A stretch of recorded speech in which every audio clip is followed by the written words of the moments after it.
1, 2, 3, 4.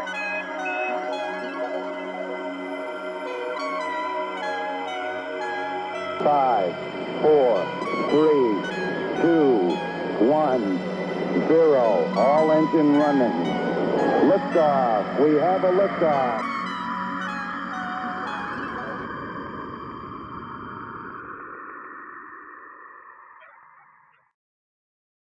And I want to roll right now in the 2 o'clock hour with 301.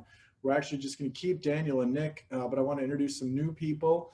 We've got some developers coming in from Savvy on Energy. Mr. Rod Northway, of course, our featured speaker, and his colleague Eric. But we're going to start with Mr. Adam Thompson from Dominion.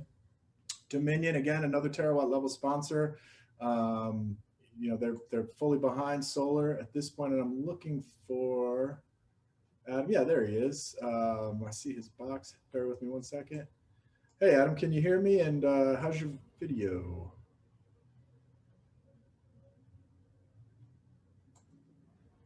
There he is. Can't hear you quite yet, but you're not muted. You hear me now? Crystal clear. Mr. Thompson. Okay, perfect. Good afternoon. How's it going? Good, man. I'm still going. You guys have got me charged up. I mean, 3 Good. days, I can't get enough. And you know, all the detail last session's got me ready for you guys. But I know you're going to help us kind of cleanse the palate on utility scale. We've talked a lot about it, but we haven't really slowed down and just gone through the four corners of, you know, what is utility scale and how is Dominion thinking about it?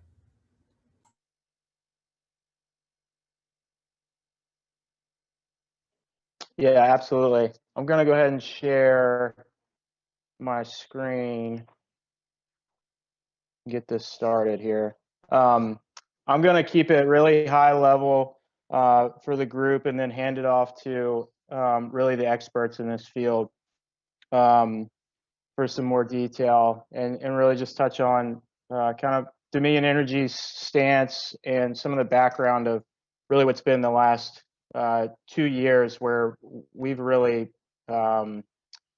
ramped up our development efforts for renewable energy generally in the state of Virginia on kind of the heels of what was a landmark piece of legislation last year with the Virginia Clean Economy Act. That piece of legislation, which I'll touch on now, really set the stage.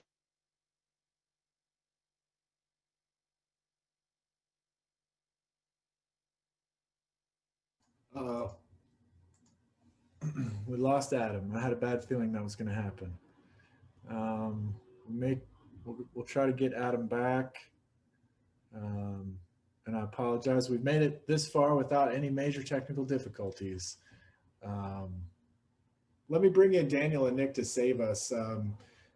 You guys have want to build onto your last presentation.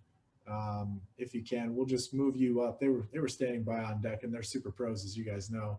And no pressure on you guys. You were stars last time, and you did well in the last session. But let's just turn you loose and pick up where you left off.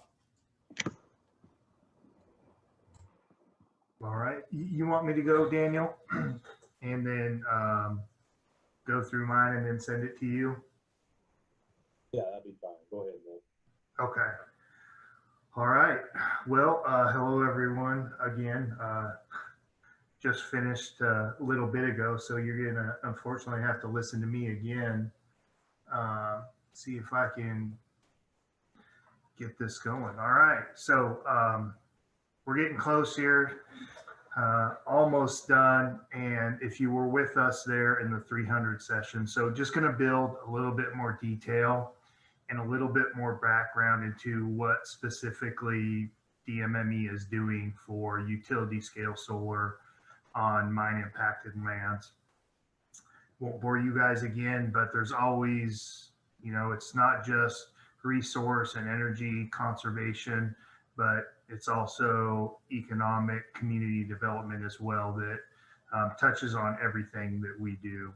And specifically in some of these mining communities, you're talking about energy equity and just transition, as well as a host of environmental justice issues. So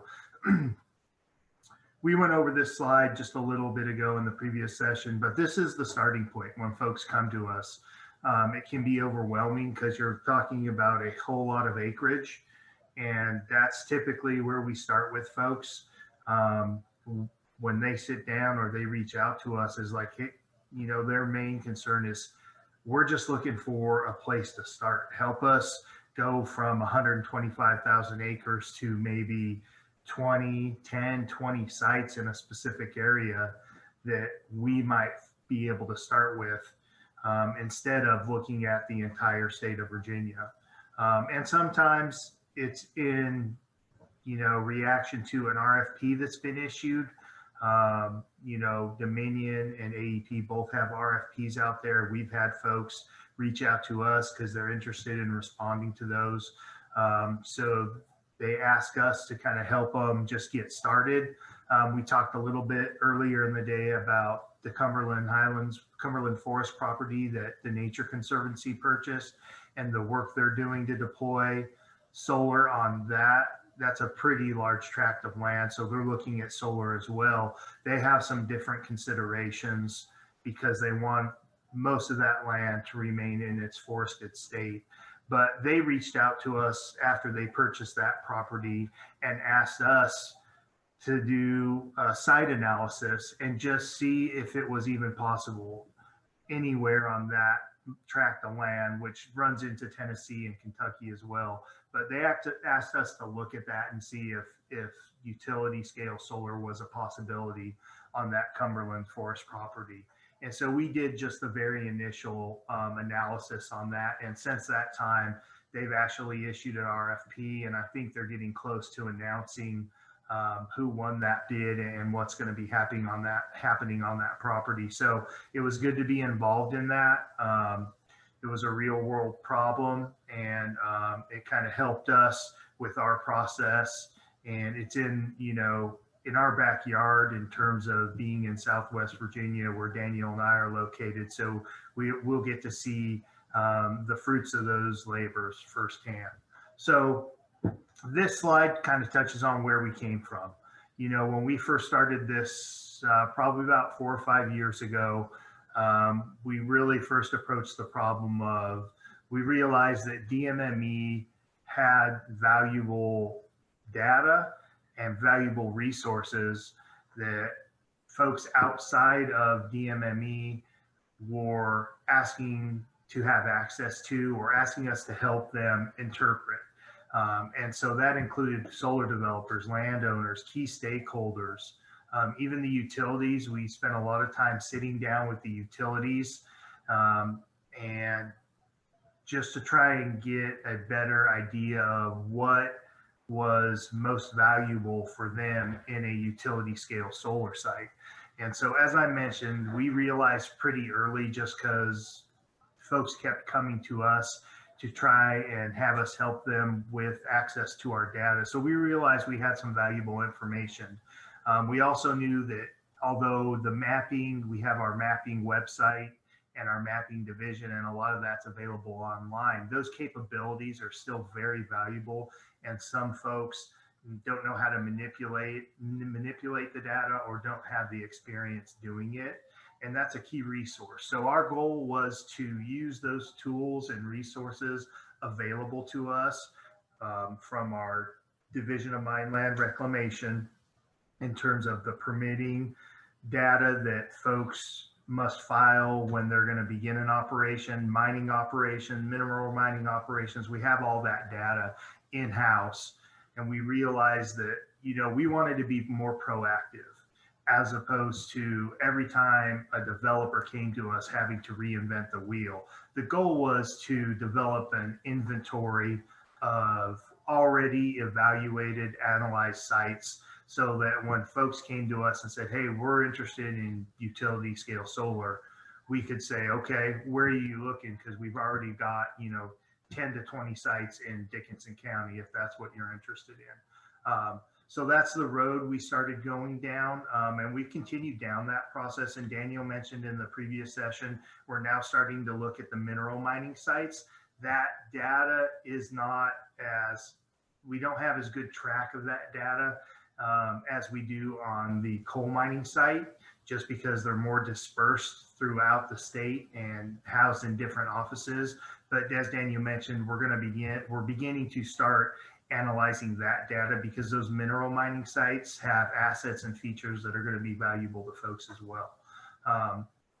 We knew pretty early on we were lacking some key data, and that's why we began sitting down not only with developers but the utilities to try and fill in the blanks. Utility data, transmission and distribution. That was the key missing link, because that data is not, you can't pull up a site on Google, show me all the transmission distribution lines in Virginia. So we had to work with folks, and over the years, we've been able to build that data. And those are some of the workarounds that we're talking about. So that's kind of where we started. We wanted, when we started to develop, the goal was to develop a tool, and we realized, you know what, it's not really a tool, because it requires an individual doing analysis in addition to the data features and the pulling in and layering of information. You need folks to actually take a look at it and analyze it to provide the real value. And so that's some of where the benefit lies in what Daniel does and what DMME can offer folks. But where are we today in terms of determining if a site is viable for utility scale solar? And those are obviously those bullets there. Those are, the things that we initially consider. That's a good starting point. But we have additional data, just other than, slope, vegetation. Is it primarily 15%? Is it primarily cleared? Is it in APCO's territory, Dominion's territory?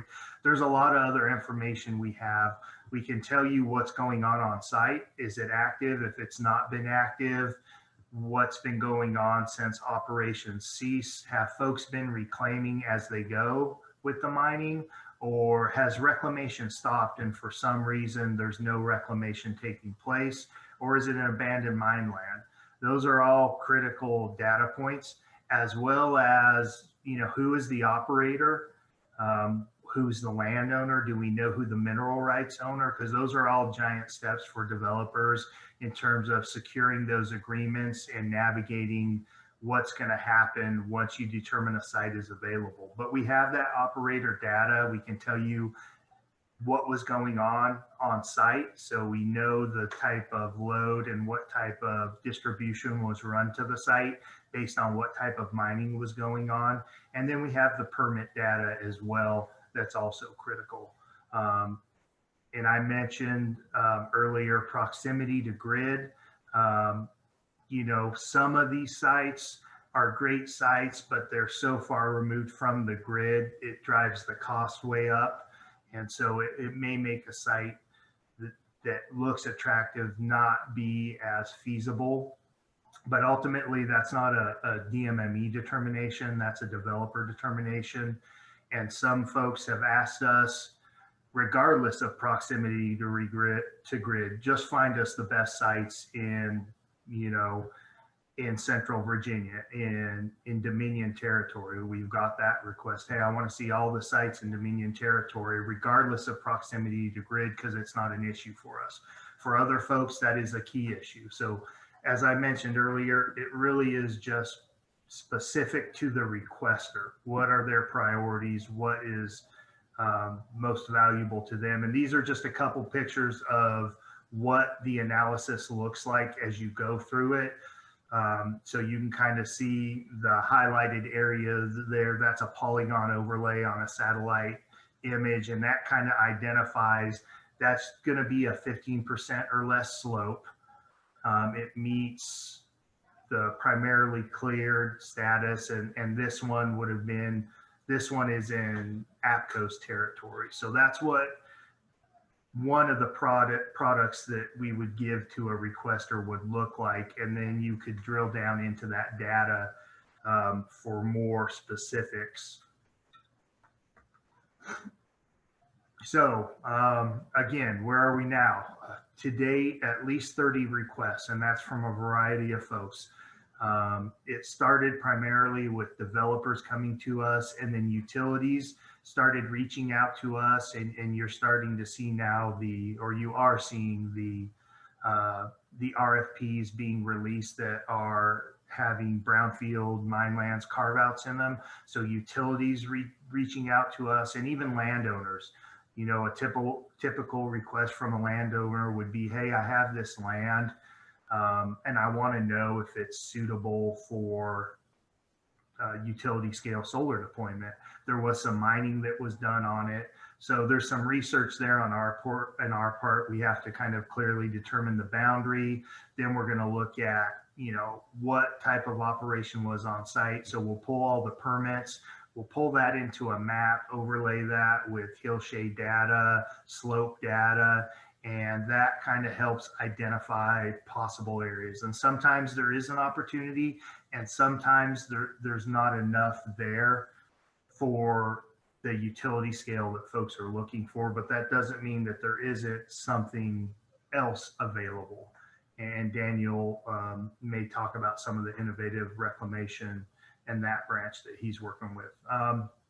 So what types of sites are viable? It just depends. Coal mining sites, mineral mining sites, abandoned mine land, sites in the reclamation process, sites that have ceased reclamation, sites that are in the reclamation process or haven't begun reclamation create a very good opportunity, because as we talked earlier, there's the chance that when it comes to reclaim that site, if we know that folks want to put solar on site after mining is done, then the site owner, the operator can reclaim that, not to its original contour and build the earth back up, but they can leave that flat, and that's going to save them a ton of money in the reclamation process, and it's going to save the developer some money in terms of grading that site and getting it to the slope that they need it at. So there's opportunity there.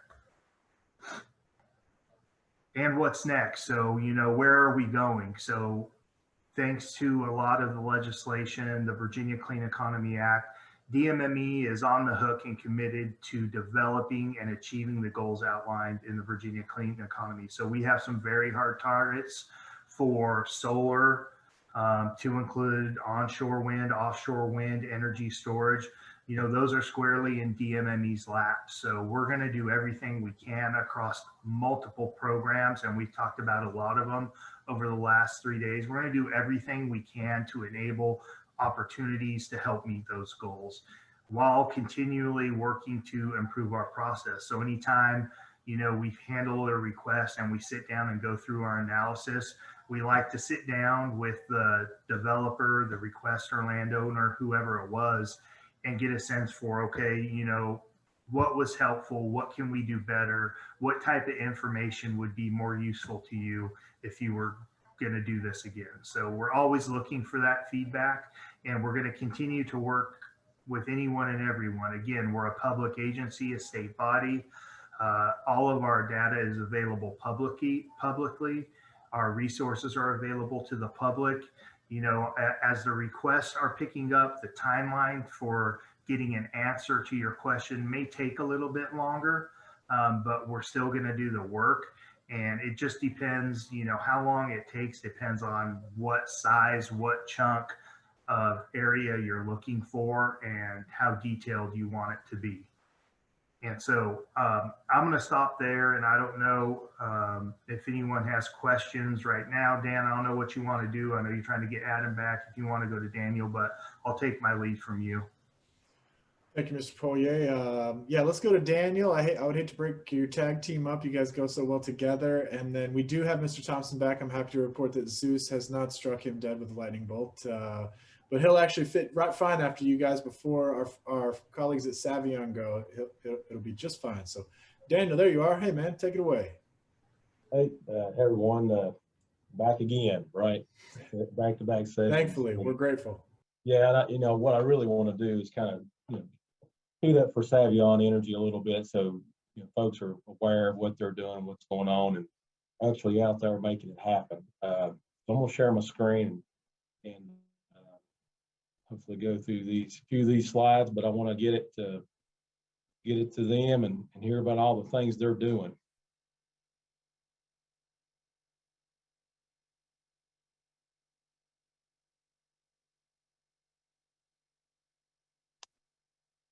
Some of these slides I've reused because that's the easiest way to put it together, a PowerPoint. But you know, as I was looking at this one last time, we're talking about redevelopment, repurposing, and reusing these mine lands. Maybe I should have put the worst site out there on this one.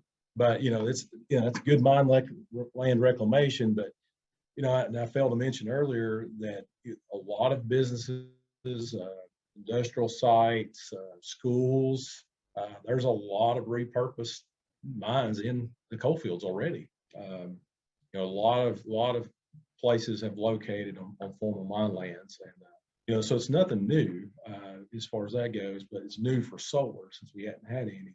I know Betsy Arlen with Sun Tribe mentioned the I think it's 3 megawatt site on former mine land. It was funded through an abandoned mine land pilot program grant. And I think they're getting ready to move forward with that. Nick mentioned funding opportunities, and I should mention that the AML pilot program, there's opportunities through that program for a lot of different projects, so it's really repurposed, reused mine lands. That distinction of what abandoned mine land is versus just like a release permit. We get too far in the weeds on that, but I'd be certainly happy to talk with anybody and explain that distinction and definition. So utility scale solar on potential on mine land. I say potential because we really don't have that in the Coalfields yet. And again, we're working, on a full inventory of mine land in Virginia, and we have somewhat of a full inventory. We know where all the permitted mineral mine sites are located. We have permits and old release permits, but the GIS data was point-based, so we knew where the pit and the gate and other features on the mine, and we had maps, hard copy maps of the paper, but we're moving to transform those points into polygons, have some spatial reference and some acreage associated with, in a spatial, so you can do some spatial analysis in GIS and evaluate those mines more fully, and including another term, and I always say mining is location based, but government's terminology and mining terminology is certainly different, and so I try to stay away from it. But the putting some spatial context in the GIS, the geographic information systems for those mine lands, and then the other term I was referring to is OLAC, it's orphan mine lands, and that would be abandoned mine lands is typically coal, that's the term, and then orphan lands or mineral mine or non-coal.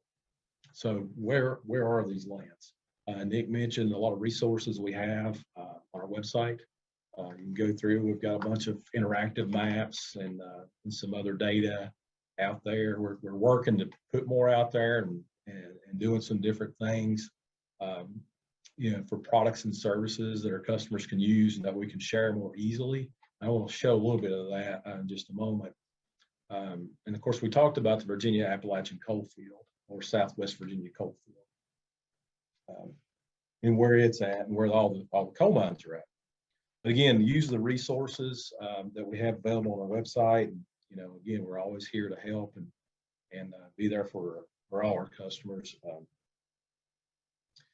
Then, I'm going to show a little bit about some of our early solar siting efforts, and Nick showed some examples. It's evolved. Things have gotten better. We've improved. The data's gotten better. How we look at it's gotten better. One thing seeing Paul Curran reminded me of is it was actually a conversation with him when I thought about power usage for coal facilities. For prep plants and underground mines. It's all electric equipment underground, right? So how to make those connections to look for distribution when we didn't have good data. There's not good. not good publicly available data, I should say. I'm sure the utilities have really good data. And I want to talk about opportunities on currently permitted coal mine sites. And Savion will probably talk a little bit about that too, but thinking about what could you do, if you, and I asked the question in the earlier session, if a surface mine is ongoing and they have to have a designated post-mining land use, and each of those post-mining land uses, there's some categories within the permit, they have to meet certain criteria or requirements for reclamation. It could be the vegetation, the mix, the seed mix. We talked a lot about seed mixtures. They have to have certain seed mix to facilitate the post-mining land use. Had to have percent of ground cover, to make sure that that's vegetation's established and it's going to control drainage.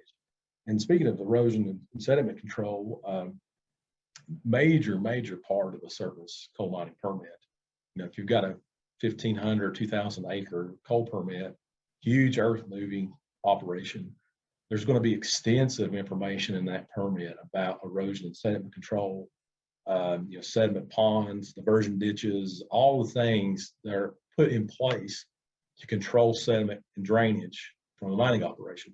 So a lot of good data, tons of permitting, monitoring data in there, water monitoring, groundwater, surface water. Virginia, DMME actually has the NPDES or NIPDES, program for coal sites. So there's over 2,000 NPDES permits associated with coal mines in Southwest Virginia.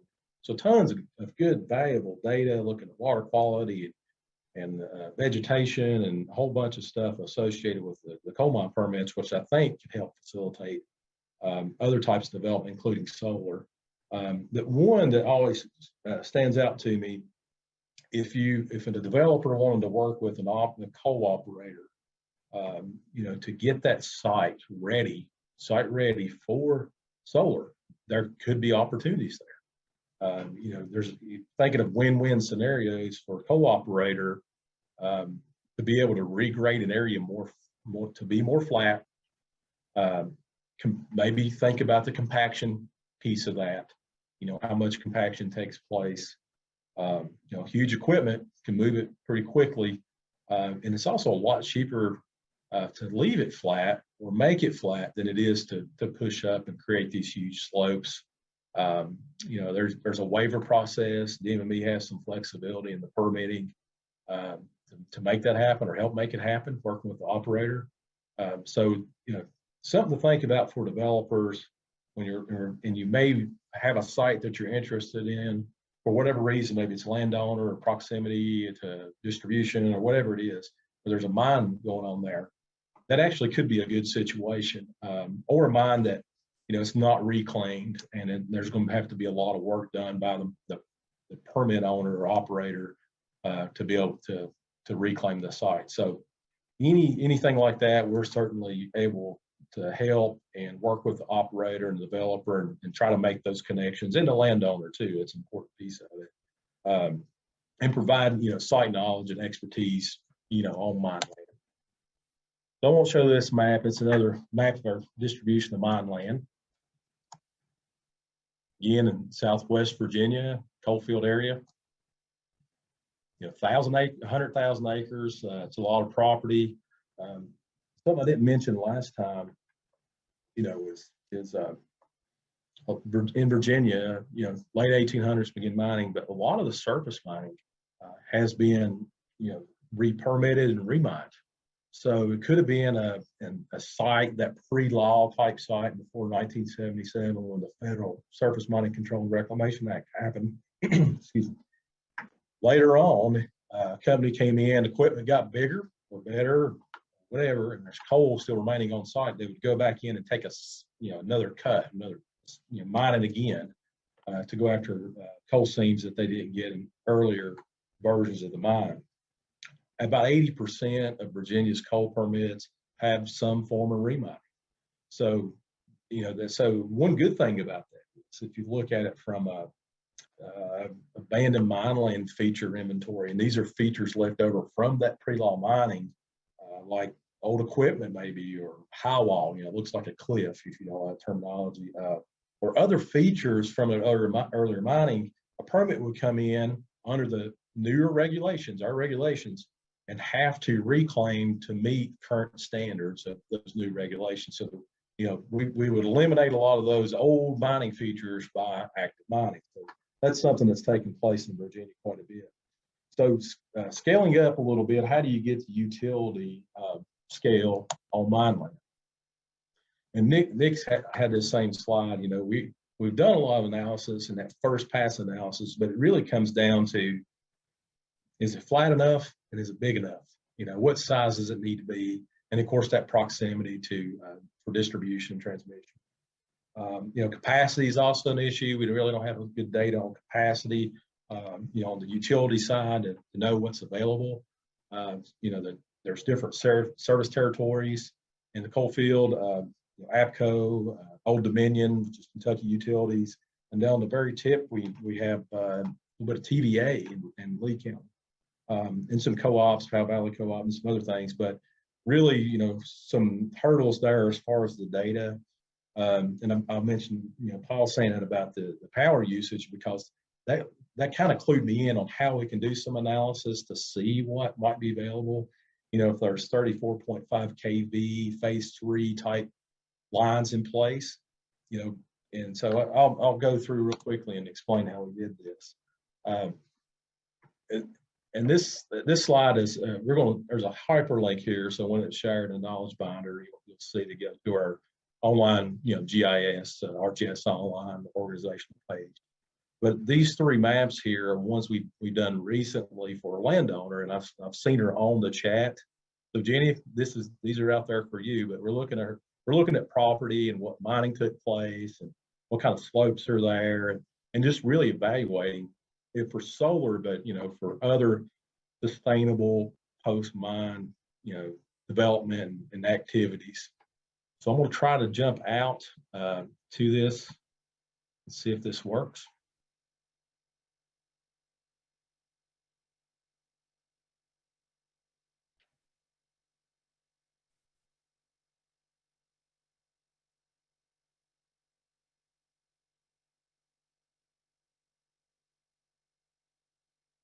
So Dan, can you see this? Does this look okay? Yes, sir. Okay. And this was an early attempt at some analysis. As a story map. We did this, it says 2020, but really that's just when we stood it up or turned it online. Because of the, yes. We're still seeing your slide. Okay. Oh, my bad. No, that's what I was checking. Thanks, Carrie. No problem. I think you have to stop sharing and then reshare. Have another one? Okay. I'll do that. Yeah, if you select it's to share your screen and then pull up the browser with it.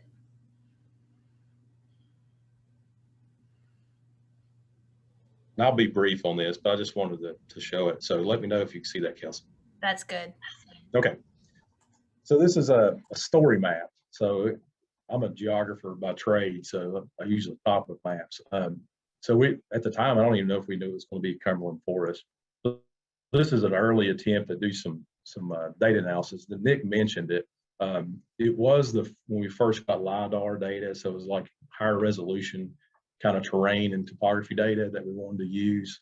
So we started going through the methodology, and this is online and the link's out there, but I just wanted to show kind of where we started. So we're looking to see if it's flat enough. Obviously we need to see if you could put solar panels on it. And we created this huge data set of those flatter areas, the 5-15% polygons in the GIS. And then we kind of clipped all those out based on the, I think even proposed property boundaries at that time for TNC's Cumberland Forest property. And then took what transmission we had, distribution lines, and kind of put a buffer on that and see what intersected with that flat property, because understanding the proximity was going to make such a difference on what could fit the bill. We've learned a little bit different on that now with and so we used that and selected those areas that buffer transmission. And so this is where I kind of got the idea from Paul about this. Is like, let's look at those power consumers, those coal mines, underground mines, and especially within the last 5 years, because the assumption was that those lines would be up to date, probably still in place. Actually just kind of went out and drove around and looked, and yeah, they're there. So even though the mine may not be no longer operating, the infrastructure pieces to facilitate that mining were still there, and they still are to this day. So we did like a little buffer process for where we knew those sites were at within, and probably could go back further than 5 years, but I just felt like that was a good number to start with as initial analysis piece. So we buffered some of that area and saw what flat polygons would intersect there, and considering that TNC's carbon layer, where they're doing conservation there, we threw that in and kind of came up with a list of sites. This map is live, so it loads a little slow. But yeah, some sites that may have potential, and they ranged in size, but we were trying to see just initial analysis, what was there.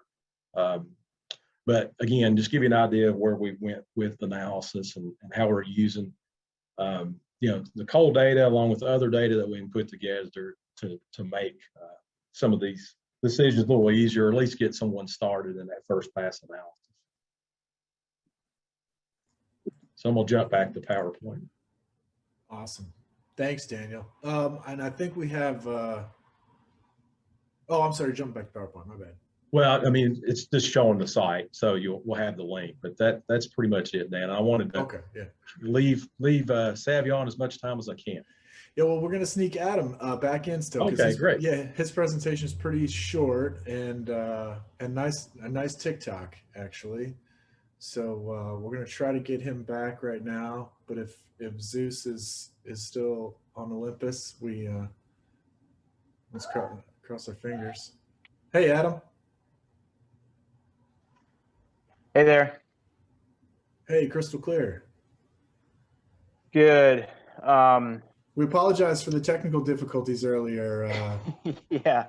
But apologize to the audience as well. I'm not sure what happened, but I'm back and happy to be here. Thanks. Yeah, we didn't miss a beat, and actually, you and DMME are kind of interchangeable parts, and so they just kind of picked up and did their piece. And we'd love for you to kind of, before Savion goes, actually, they're going to kind of merge your guys' two presentations, or I guess three-pronged presentation. Help us just get set on utility scale, what it means. We haven't really had anybody put four corners around it for us, and you guys at Dominion, of course, have your own approach. So we'd love for you just to dive in and show us your work. All right, great. Kelsey, you can go to the next slide.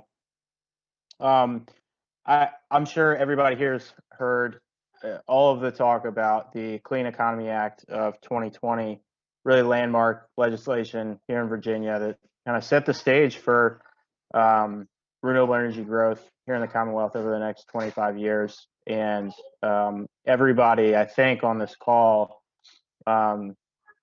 is going to play a vital role in doing this and achieving those goals that were set forth.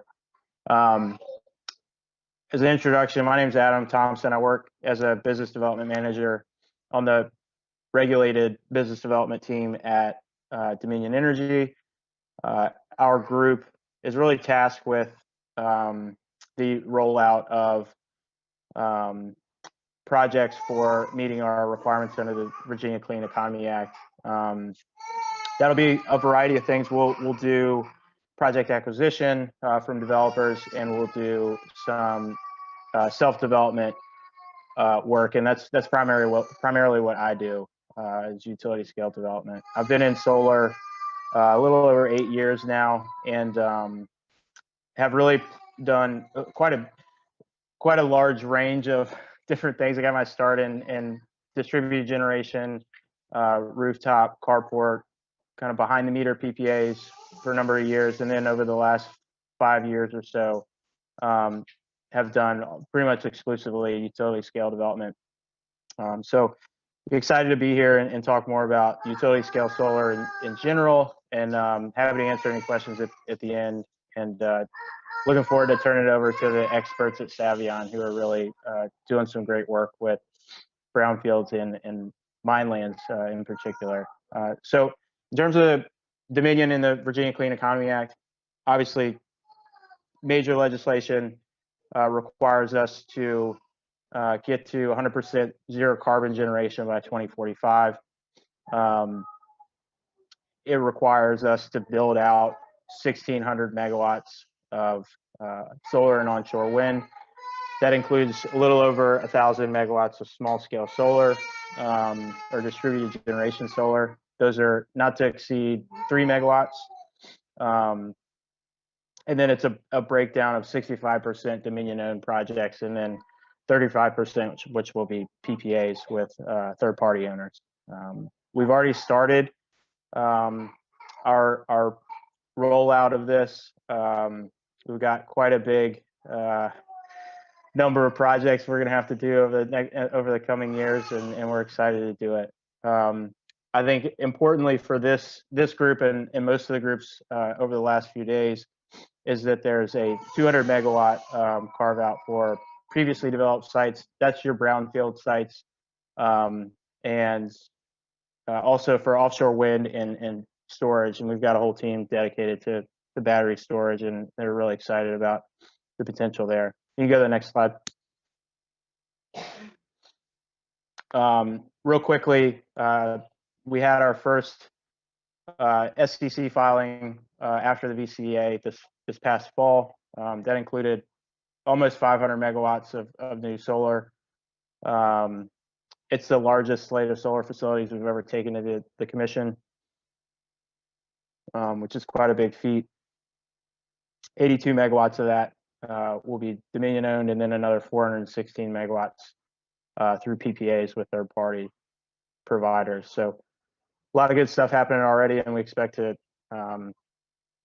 continue to do this and exceed those numbers every fall for the next several years.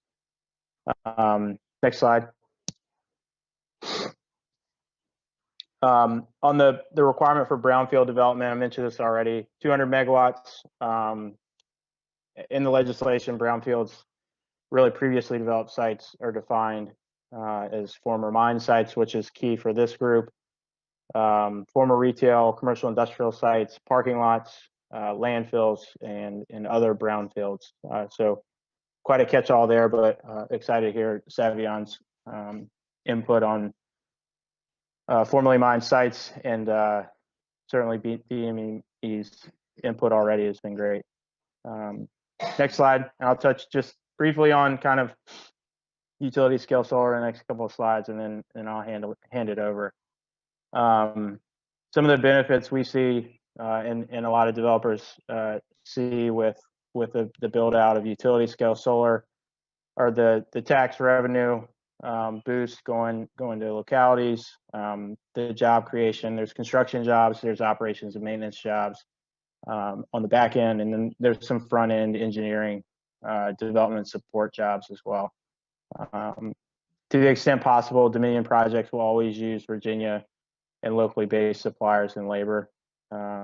We'd like to see continued economic development in the sector to bring more opportunities to use locally sourced suppliers in particular.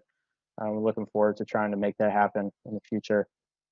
You get increased clean energy in Virginia. I think we can all agree that that's a good thing. And there's a lot of key characteristics with solar that are important, when you're comparing them to kind of traditional fossil generation that we feel is a better resource for power generation. You go to the next slide. So utility scale solar, for us, utility scale solar development goes from siting or finding land that makes sense for a project, kind of getting your head wrapped around what your final project looks like. Sometimes 4, 5, 6 years in advance of when that project's going to be constructed. Getting your land put together, securing options on land, stepping into survey work to evaluate the land. On a greenfield site, you'd be looking at wetlands, floodplains, cultural resources, threatened and endangered species, and a whole list of other things, geotechnical, and that varies site to site and certainly application to application. Your brownfields, your mine lands are going to have different survey work that's required. You're also working through interconnection, either distribution level with the local utility or transmission level with PJM here in Virginia. Those are typically long, drawn-out processes, and there's not a lot of information you get up front on those. So quite a long process, especially with PJM. You're also stepping into your local permitting. Here in Virginia, we're typically trying to get a special exception permit or a conditional use permit for zoning to be able to construct the project. Those have become, over the last couple of years, more and more contentious and more difficult.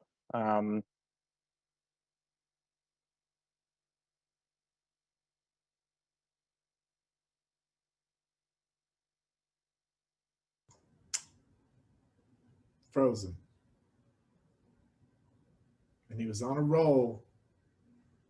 It's so difficult that it stopped him. Yeah, well, he was getting close. It's a powerful slide, and I was going to give him a free t-shirt for overcoming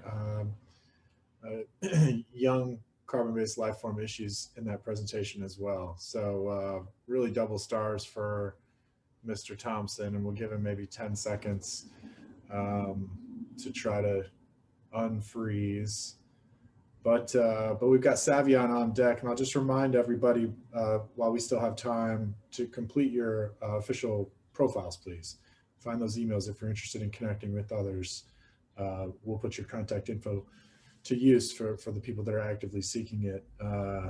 And that's above and beyond. There's a pro binder. There's the knowledge binder that everyone will get, and the pro binder. So the pros are out there beating the turf. It's for you. So let me just go ahead and we'll bring Adam back for some questions. And then we've got from Dominion as well, Mr. Todd Flowers, who's going to be teeing up our next block, the expert wrap. And so this 301 session is really going to spill over into the coup de grace, the crescendo of this whole affair. And actually, to bring us home, we've got two more solar stars who saved some of the best stuff for last. Again, as everyone knows by now, I hope, if you're just tuning in or catching the stream, or maybe we chop this out on its own, here at the 2021 Virginia Solar Summit, we had two feature issues, pollinators being one and mine lands being another. It's a super important issue. We have over 500,000 abandoned mines on the books in this country, and they're just sitting out there. And without further ado, I'd like to bring in our kind of tag team speakers. We're fortunate enough to get both of these guys into our schedule. And Rod, Eric, you look great. How do I sound, and how are you sounding today?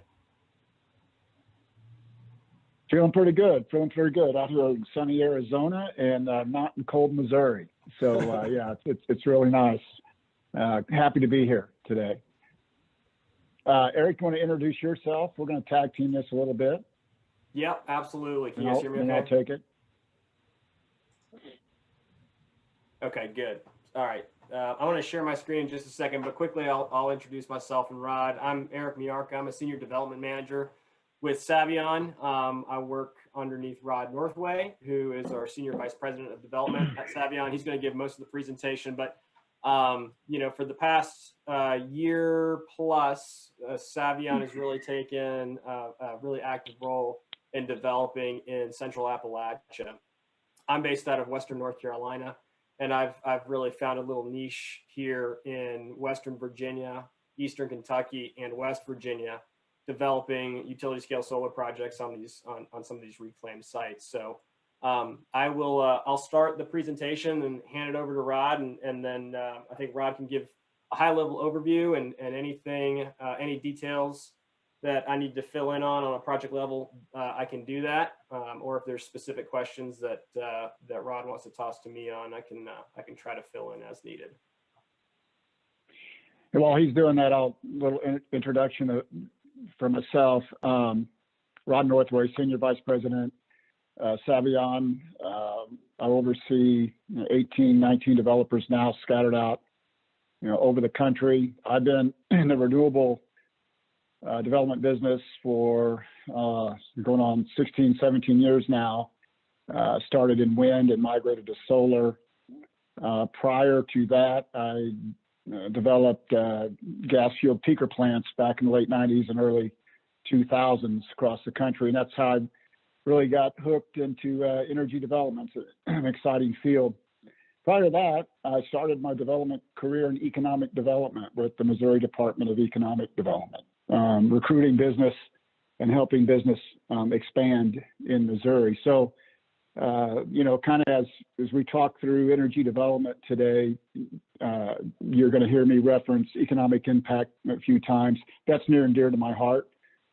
I've seen economic revitalization in rural areas through wind energy, specifically Nottoway County in Missouri, where I entered that county in 2008, I believe, started leasing ground for a wind project. They had 3 little school districts all on the brink of collapse and considering consolidation. And we all know in a rural area, you lose your school, your hospital, and you lose your identity, and it's pretty much the end. Left there in 2000, I was done developing about 2000, 10 years later, 18. They had secured 4 operating wind farms, two were, which I developed, over $1 billion worth investment, and all 3 school districts are thriving. That's what gets me out of bed in the morning. We may not be able to save the world economically, but we can sure save one community at a time. And I see this as, repurposing, developing over reclaimed, coal sites in the Appalachians as an opportunity to do the same. So that's kind of where I'm coming from. All right, well, let's kick this off. Thanks, Rod. That's a great way to start. Eric, I think we got you ready, but I get out of the bed with that same passion every morning, and Rod confided in me that, like me, he hasn't taken a vacation in a few years. He's got bit by this bug, and he's going to see this work done. I'm sorry. Go ahead, Eric. Yeah. All right.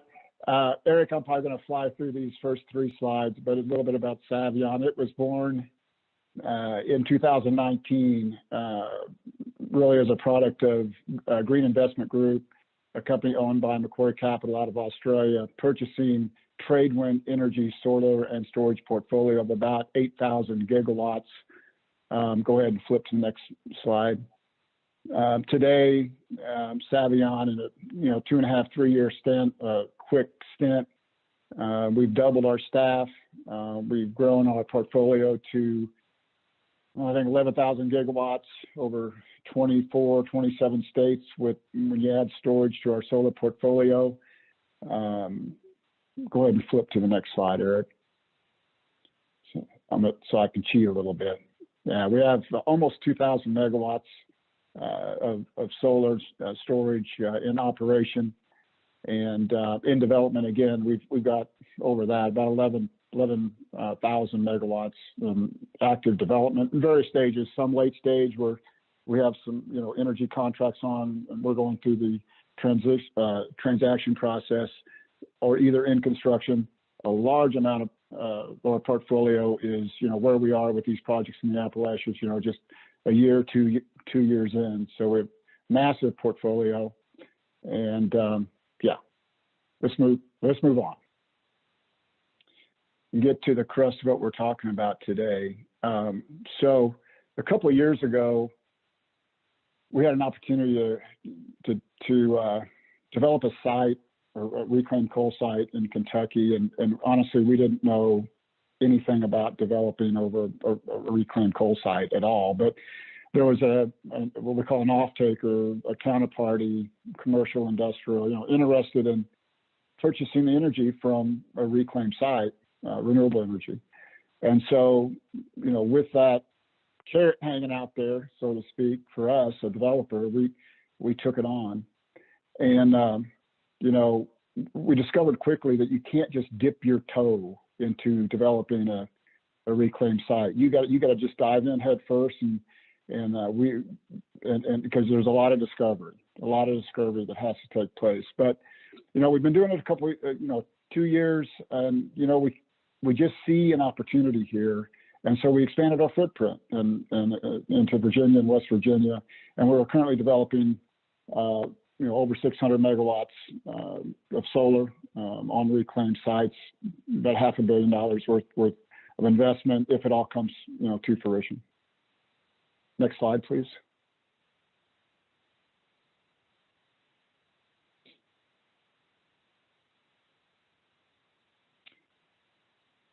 Okay, so here's a site, typical layout over a reclaimed site, and a picture kind of tells 1,000 words.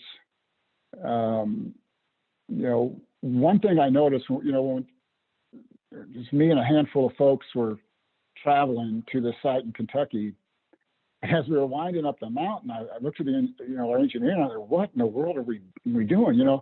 I'm used to finding the perfect site, relatively flat ground, ranch, or cropland, out of a floodplain. You got transmission wire either running through the site or a substation, very near the site. It's like, this isn't anything close to what we, normally would check the box on criteria for a suitable site. But when we got to the top of the mountain, and I actually stood on the reclaimed site, it was like, oh, okay, I get it. There's some flat area, that's good. But then, okay, well, here's the other area, here's another area. So you've got to, it's spread out. You got to go to hilltop, which we can do. But on a normal traditional solar site, you're probably looking at, as far as the size of number of acres on 100 megawatts on a typical site, you're looking at between 6 and maybe 8 acres per megawatt installed. But because the arrays, have to go from basically hilltop to hilltop, and you have to connect them, and you're probably into 10, maybe 12, maybe 15, acres per megawatt installed on a reclaimed coal site. So you need a much larger site for the same amount of megawatts. And right here, you're looking at about 3,000 acre footprint that we have under lease. And it represents 200 megawatts. I don't know if we'll, contract for all 200 or not, but this is typically what it looks like. And also, you can see where inside this footprint, there's, existing, I don't want to say abandoned, but there's still coal facilities there that, you got to work around and try to avoid. You don't want those in your lease. Eric, do you have anything to add to kind of the, how the challenges of laying our design out over the reclaimed site? Yeah, we've got several more slides that speak just to the challenges. So I'll save most of it for those slides. But yeah, this is 3,200 acres inside the blue line. And like Rod was mentioning, there's still active oil and gas and coal facilities here and underground. That's the other thing. We don't have that depicted here, but there's an 8,000 plus acre underground mine here that is under a portion of the array. So there's ongoing mining activities. You've got a lake that was formed as part of the previous mining operation where they just took the mountaintop off and filled in the valley. So there's a lot of complications, and this is 200 megawatts AC, 300 DC. So it's a significant array, but it's spread across, I don't know, from one end to the other, probably over 2 miles. So a significant cost adder there to connect all these arrays, not only because of the added real estate costs, but because of your EPC costs, your DC wiring, everything, just to get it back to your point of interconnection.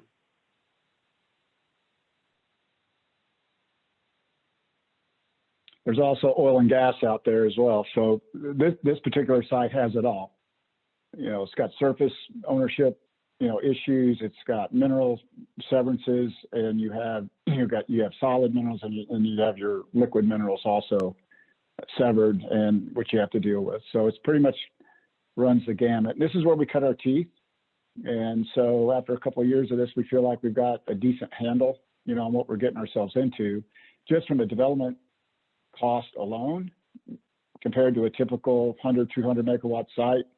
The development at risk, even, before you get an energy contract, and even before you, get to construction, is probably at least twice the amount that you're putting at risk to develop a site like this. Okay.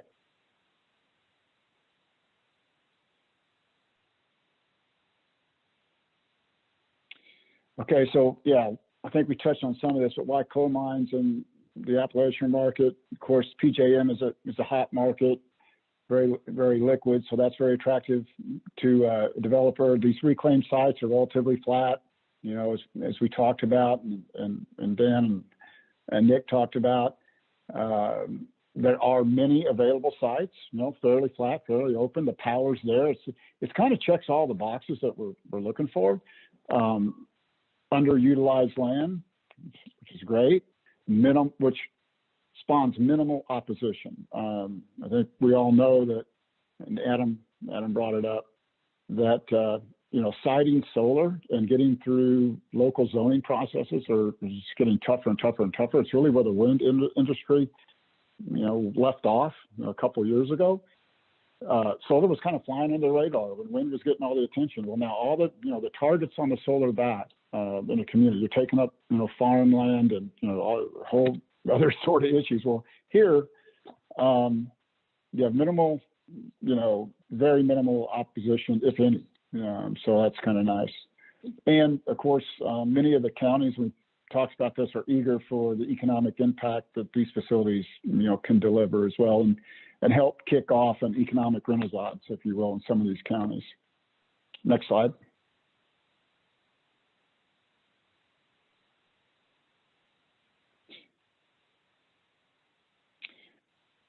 Yeah, the permitting and environmental challenges, again, some of this was already hit on, but from a permitting and environmental standpoint, from a, threatening endangered species and for wetlands and so it's really not, not daunting, which is a good thing. And again, there's typically no opposition, but there are outstanding mining permits, reclamation bonds that you have to deal with, and you have to clear, because if you can't clear it, you're not going to be able to get title insurance. Owners of these facilities aren't going to want anything to do with being saddled with a bond hanging out there or reclamation process. It all has to be cleaned up. So we're working through that process now, and got a handle on it. But one thing we're running across, quite frankly, is a lot of these companies, the old coal companies and landowners, are bankrupt that held these permits.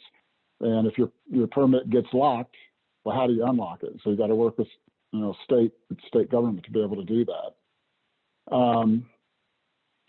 The site still, must go through the typical state siting board process. You're not exempt from that, which typically is, as long as you're checking all the boxes, isn't too big of a deal.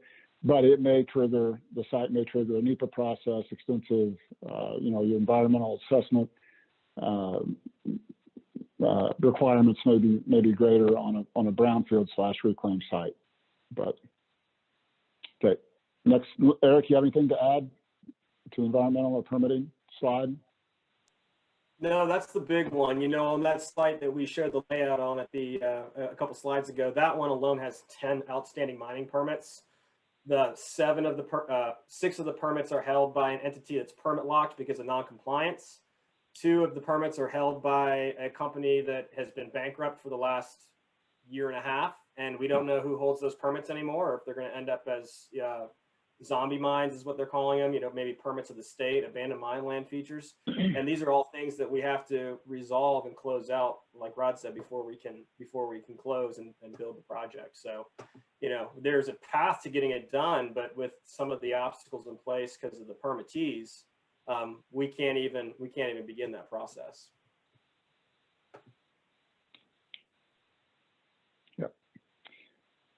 Okay, so here's a biggie. There's two biggies, right? There's in the cost and the discovery process to develop silver over reclaimed mine. And real estate's one of them. It's real estate, real estate, real estate. It's really that way on a normal site. The owners of these projects have to be assured 100% that the surface owner is the surface owner that you're leasing the ground from or that you're purchasing the ground from. You know, whether it be a reclaim site or a typical site, if the minerals, you know, are severed, you need surface waivers from those mineral owners. If there's active wells on the site, oil and gas, and there's operators on the site, you need encroachment agreements or accommodation agreements to be able to cross their lines. So you have that same issue on, you know, your typical solar site on ranch or farm ground than you do your coal sites, but these are like 8 times worse. So we could just start on the surface. This is just start the simple surface, right? Go out and get a boundary survey. Good luck, right? The first title commitment that we delivered to our real estate group, they're looking at it like, okay, well, the northeast corner starts at the Rossi Mark and Sam's Creek. It goes 2,000 feet over to the Oak Tree and John's Land, and it goes 3 times. They go, what the hell is it? They couldn't figure it out, you know. So we had to hire expert examiners, right, in the Appalachians that are going into the courthouse and going all the way back to patent. And again, you know, on a 100 megawatt project, maybe your real estate title curative effort is a couple $100,000, maybe at the most. You know, you're looking at $700,000 maybe to get a reclaimed site, just the surface alone cleaned up to the point where you can transact and get a title policy. So very challenging, something that we know now that we didn't know then. And of course, that's just the start of the issues. You have all the severed, you know, minerals. Who owns the solids? Who owns the liquid minerals under the site? It's a good chance you're going to have all of that to deal with, which we're dealing with now. And you're going to get surface waivers from those folks because, you know, again, any owner or lender that's associated with these projects, you know, they have to be assured that they have 100% right to own and operate the facility over this reclaimed site. And so a mineral owner from the past or current isn't going to be able to come in and say, hey, you're going to have to remove your facility because I'm going to mine or you know, I'm going to extract, you know, the minerals, you know, from the surface. So extremely important, extremely, again, costly to remedy. Well, I think, do you have anything to add to that, Eric? I think I hit high level anyway on your bullets there. Oh, yeah, no, I the think 4 that's records. Yeah, you talked about the legal descriptions, but it's important to note that the last time a lot of these deeds had legal descriptions, it was before the mountaintop was removed. So a lot of the monuments, pins, markers, landmarks aren't there anymore. The topography is completely changed. So there's a lot of boundary line disputes between adjoining property owners that we have to work through. Makes surveys very difficult, and just figuring out what your boundary is in a lot of cases is very problematic.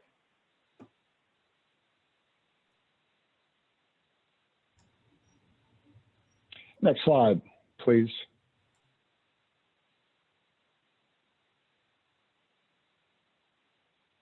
Yeah, so the engineering challenges are kind of what I think we all would expect, but you know, because of the reclaimed areas, you know, 200 foot or, you know, plus of fill basically, and the fill is made up of, you know, different materials. Some boulders are like, you know, size of a softball. Some boulders that are used to fill in and reclaim the mine sites are as big as school buses. And, you know, something that we discovered as well, you know, that it causes settlement over time. So, you know, I think in our opinion, the perfect site is a reclaimed site that has been reclaimed for at least, you know, 10 years or so to allow the settlement to occur to a large degree and get in tolerable, you know, limits so that we can be assured that, you know, the array is not going to sink a foot or 2 or 3, you know, if installed. So we had to do extensive research on that and test pits and the whole 9 yards. But one technology that it prevents, at least, but we're cost effective anyway, is the tracking system. So you're now, we're looking at fixed tilt, so it limits, your options on technology, which is a little higher price. And of course, we talked about if we're 100 megawatts or more, it's very unlikely that you're going to get all 100 or 200 megawatts on one hilltop. So you're going from hilltop to hilltop. You have to connect the array, which obviously adds cost, and compared to a traditional site where every piece of land is contiguous. And of course, increase grading costs, civil costs, all adds up to about, okay, well, now I'm not an engineer either, but here's an example of one of our test pits, and you can see the various fill type that is within the reclaimed area, which then requires, on a typical site, you can just drive your steel piles directly into the ground, right? You attach and assemble your racking system, slide in your panels and connect. It's fairly simple. But here, you're gonna have to dig a drill for each individual pile. You're gonna have to backfill, engineered backfill and concrete to ensure that you're not going to have any movement from the little bit of settlement that you're for sure going to have after one of these facilities are built. So again, adding cost to the construction end of it as well. Sounds good, Rob. We're a little time pressure, but go ahead. Okay, well, to sum it up,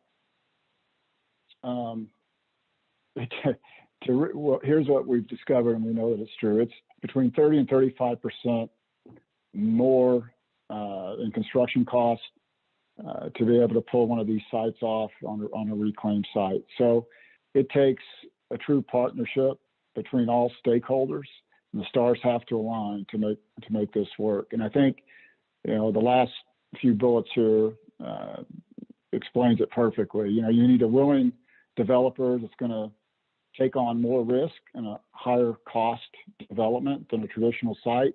You need a landowner willing to lease his property for a reasonable rate.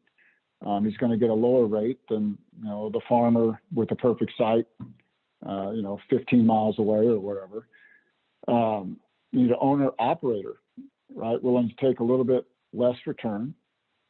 And you need a purchaser of the energy to take a little bit higher energy price, and a local government willing to set the local business climate at a rate that we can compete. So all of it, and state, local grants, whatever we can do to help bring that 30-35% cost adder to develop and construct on a reclaimed mine down to what we can produce, a kind of an in-market price has to occur.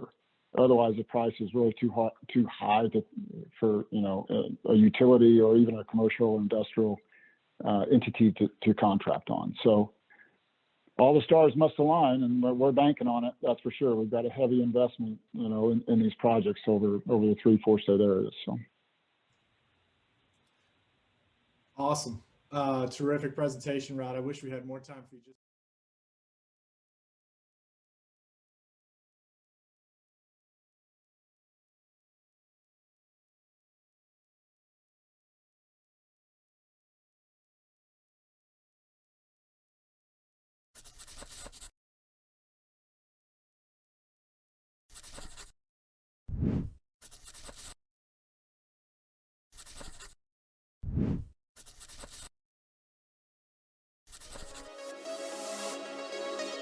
Tranquility Base here. The Eagle has landed.